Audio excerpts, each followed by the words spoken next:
अस्सलाम वालेकुम dear student. आज हम पढ़ेंगे इम्पोर्टेंस ऑफ इक्विलिब्रियम कांस्टेंट।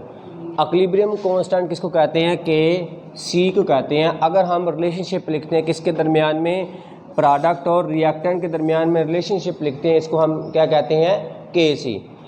तो इक्विलिब्रियम कांस्टेंट का क्या फ़ायदा है? इसकी मदद से हम क्या कहते हैं, किसी भी रिएक्शन की डायरेक्शन के बारे में बता सकते हैं कि रिएक्शन फॉरवर्ड जा रहा है या रिवर्स जा रहा है, रिएक्शन आगे की तरफ को रिएक्शन कर रहा है या पीछे की तरफ को रिएक्शन कर रहा है, या फिर जो रिएक्शन है जितना आगे कर रहा है उतना ही पीछे कर रहा है, वो बराबर की हालत में चल रहा है। तो हम के सी की वैल्यू की मदद से हम रिएक्शन की सिमत के बारे में, डायरेक्शन के बारे में बता सकते हैं।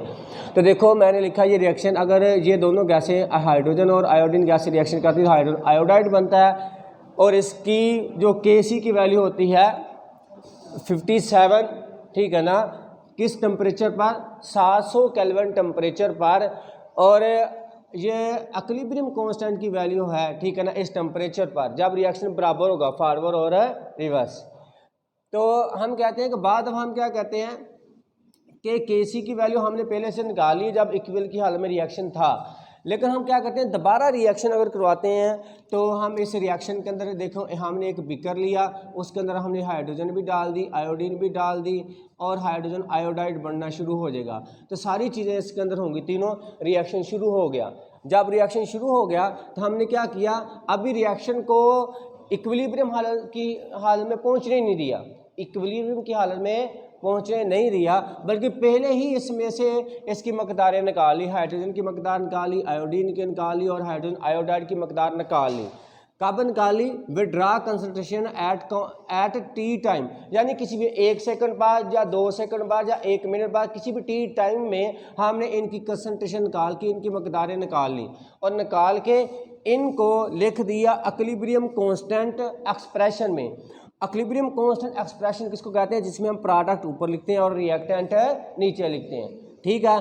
तो हमने फ़र्ज़ कर लिया कि हमने जो इनसे मकदारें निकाली हैं उसमें हाइड्रोजन की मकदार टी टाइम में 10 मोल पर क्यूबिक डेसीमीटर है, आयोडीन की 0.20 मोल पर क्यूबिक डेसीमीटर है, और हाइड्रोजन आयोडाइड की है 0.04 मोल पर क्यूबिक डेसीमीटर है, ठीक है।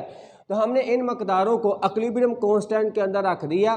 टी टाइम में अगर हम लिखते हैं इनकी मकदारों को तो फिर उसको हम के सी नहीं कहते, इक्विलिब्रियम कांस्टेंट उस वक्त कहते हैं जब रिएक्शन इक्वल की हालत में हो जाए, लेकिन अभी रिएक्शन इक्वल की हालत में नहीं गया तो हमने इनकी जो मकदारें लिखी हैं इसको अब के सी नहीं कहते, इसको अब हम क्या कहते हैं? क्यू सी।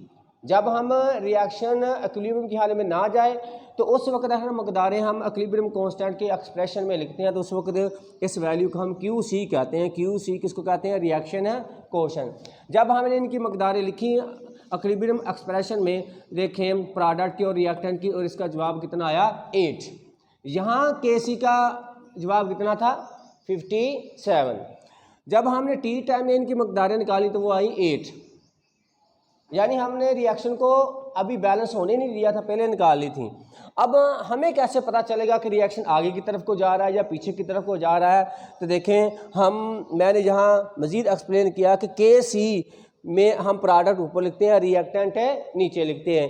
तो अगर प्रोडक्ट ऊपर हो रिएक्टेंट नीचे हो तो मैं मिसाल मैंने लिखी है कि अगर हम कहते हैं प्रोडक्ट की मकदार 20 हो, 20 हो, और रिएक्टेंट 10 हो, तो जब इनको तकसीम करेंगे जवाब कितना आएगा? 2। कितना जवाब आएगा? 2 आएगा ना, ठीक है। तो इसका मतलब है कि अगर प्रोडक्ट ज़्यादा हैं, ऊपर प्रोडक्ट ज़्यादा हैं तो जवाब 2 आया है। दोबारा यही मैंने लिखा कि अगर हम कहते हैं कि जो प्रोडक्ट 10 हैं और रिएक्टेंट कितने हैं? 20 हैं। अब मैंने रिएक्टेंट ज़्यादा लिखे हैं और प्रोडक्ट कम लिखे हैं। अगर रिएक्टेंट नीचे ज़्यादा हो तो फिर जवाब क्या आएगा? 0.5, यानी थोड़ा आएगा। तो देखें अब यहाँ देखें, अगर हम कहते हैं प्रोडक्ट ज़्यादा होंगे तो जवाब क्या आएगा? ज़्यादा। अगर प्रोडक्ट कम होंगे और रिएक्टेंट ज़्यादा होंगे तो जवाब क्या आएगा? थोड़ा आएगा, ठीक है। अब देखें हम कहते हैं कि ये वाला जो रिएक्शन है इसमें अगर जो के सी की वैल्यू जो है, या हम कहते हैं इसको हम क्यू सी का नाम देते हैं कि अगर हम टी टाइम में हम इसको निकाल रहे हैं, ये वाला जो है ये वाली वैल्यू क्योंकि हम टी टाइम में निकाल रहे हैं तो इसको क्यू सी का नाम देते हैं। अगर हम कहते हैं कि क्यू सी की वैल्यू ज़्यादा है तो इसका मतलब प्रोडक्ट ज़्यादा है। अगर प्रोडक्ट ज़्यादा है, इधर प्रोडक्ट क्या है, ज़्यादा है, तो फिर रिएक्शन इस तरफ को जाएगा, बैक आएगा कि आगे की तरफ को जाएगा। अगर प्रोडक्ट ज़्यादा है तो रिएक्शन किस तरफ को जाएगा, पीछे की तरफ को जाएगा। अगर प्रोडक्ट ज़्यादा है तो रिएक्शन किस तरफ को जाएगा, पीछे की तरफ को जाएगा। इसी तरह हम कहते हैं अगर क्यू सी की वैल्यू ज़्यादा होगी के सी से तो रिएक्शन किधर जाएगा, पीछे जाएगा। इसके उलट देखें, अगर हम ये कहते हैं कि देखिए प्रोडक्ट थोड़े हों, ऊपर प्रोडक्ट क्या है, थोड़े, और नीचे रिएक्टेंट क्या है, ज़्यादा। अगर रिएक्टेंट ज़्यादा है, अगर रिएक्टेंट की मकदार क्या है, ज़्यादा है, तो देखिए अगर रिएक्टेंट की मकदार ज़्यादा है और प्रोडक्ट की मकदार थोड़ी है तो फिर रिएक्शन किस तरफ को जाएगा, आगे की तरफ को। रिएक्टेंट की मकदार ज़्यादा, रिएक्शन कहाँ जाएगा, आगे की तरफ को। इसलिए हम कहते हैं जब क्यू सी की वैल्यू छोटी होगी, क्यू सी की वैल्यू छोटी होगी किससे, के सी से, तो उस वक्त रिएक्शन कहाँ जाएगा, आगे जाएगा। तो हमने क्या किया, के सी की मदद से और क्यू सी की मदद से हम इन दोनों वैल्यू को जब इनका कंपैरिजन करेंगे तो हम रिएक्शन की सिमत के बारे में बता सकते हैं, रिएक्शन आगे की तरफ को जा रहा है या पीछे की तरफ को। लेकिन जो हमने एग्जैक्ट वैल्यू लिखी है, अब अगर यहाँ के सी, इस रिएक्शन के लिए के सी की वैल्यू है 57, लेकिन जो हमने निकाली है वो कितनी, 8। अब बताएं इसमें जो क्यू सी है, इसमें अब जो क्यू सी है वो क्या है, छोटा है, और के सी क्या है, बड़ा। क्योंकि यहाँ क्या है, क्यू सी की वैल्यू क्या है, 8, और के सी की वैल्यू कितनी है, 57। अब बताएं अगर क्यू सी की वैल्यू छोटी है तो कब छोटी आती है। देखिए मैंने इधर लिखा है क्यू सी की वैल्यू छोटी कब आई है, जब रिएक्टेंट ज़्यादा है।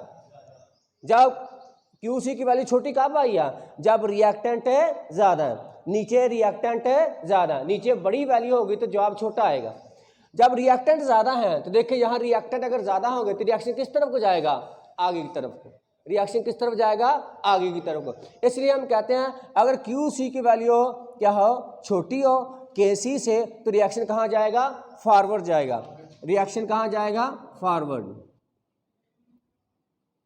तो देखिए अब हमने इन सभी को यहाँ दोबारा से लिखा है कि अगर हम कहते हैं क्यू सी की वैल्यू छोटी होगी के सी से, जिस तरह मैंने इधर बताया, अगर क्यू सी की वैल्यू छोटी होगी के सी से तो रिएक्शन किस तरफ जाएगा, वाला रिएक्शन किस तरफ जाएगा, बताएं, फॉरवर्ड। रिएक्शन किस तरफ जाएगा, फॉरवर्ड रिएक्शन जाएगा।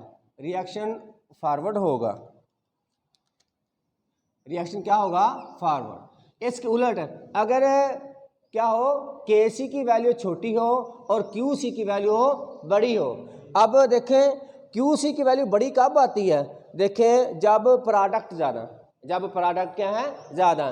तो जब ये प्रोडक्ट ज़्यादा होंगे उस वक्त रिएक्शन किस तरफ को जाएगा, पीछे की तरफ को, यानी बैकवर्ड। तो उस वक्त रिएक्शन किस तरफ को जाएगा, उस वक्त रिएक्शन क्या होगा, रिवर्स। उस वक्त रिएक्शन क्या होगा, रिवर्स, बैकवर्ड होगा।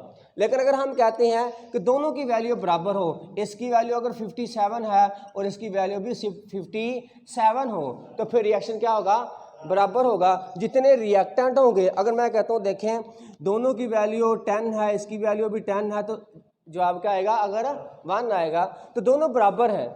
जितना फॉरवर्ड रिएक्शन हो रहा है उतना ही रिवर्स होगा। जितने रिएक्टेंट हैं उतने ही प्रोडक्ट हैं। तो जितने रिएक्टेंट से प्रोडक्ट की तरफ जाएंगे उतने ही प्रोडक्ट किस तरफ जाएंगे, रिएक्टेंट की तरफ जाएंगे। तो रिएक्शन दोनों क्या होंगे, बराबर। हम कहते हैं ये वाला जो रिएक्शन है ये ना फॉरवर्ड जा रहा है ना रिवर्स जा रहा है, बल्कि बराबर है। जितना फॉरवर्ड हो रहा है उतना ही रिवर्स हो रहा है।